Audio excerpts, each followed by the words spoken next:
So, Jason, do you want to come back up here and give us the market for private drones, or whatever it is you're doing? Alright, this is just more of a footnote. I wanted to talk about this.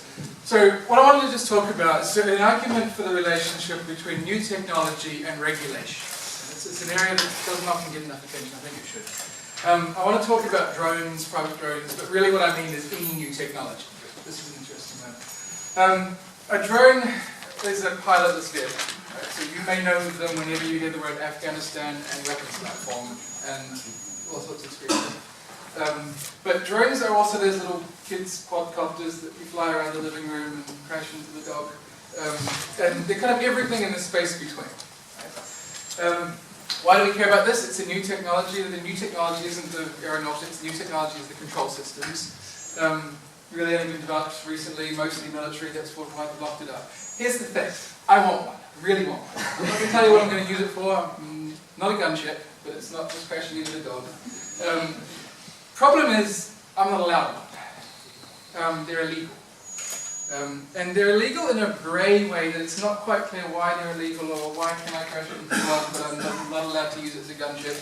I can't fly it down the street and just photograph it. But it's illegal in a sense that it just feels wrong. You shouldn't have them. They're military technology. Why do you want it? Explain why you want it. And explain why you want it. Then we'll get to you maybe. But this is the sort of a new technology being born into a world of presumed guilt. Right? The argument as to what's wrong with that is that I don't necessarily know what I want it for. I just want it. Right? I'm not sure what use it's going to be, but if I have it, I can figure that out. Right? This is how new technologies are meant to work.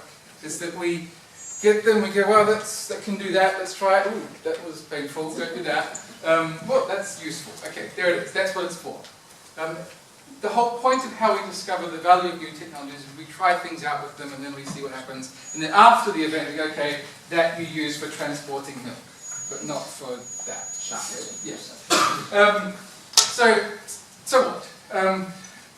We've got this fantastic new aeronautic technology that's come along and it's pretty much dead already, other than as a kid's toy. Now, the problem is we don't know how sad to be, because we don't know what it was going to be used for. We don't know whether this was going to be the new transport system through all groceries are delivered, or all kidneys are delivered, or we have no idea what we're going to do with this. And this is the point I want to make here, so who's to blame here? This is your friendly precautionary principle at work. Alright? This is what it does. The precautionary principle isn't about protecting you against known bad things. It's also about protecting you from ever discovering new things.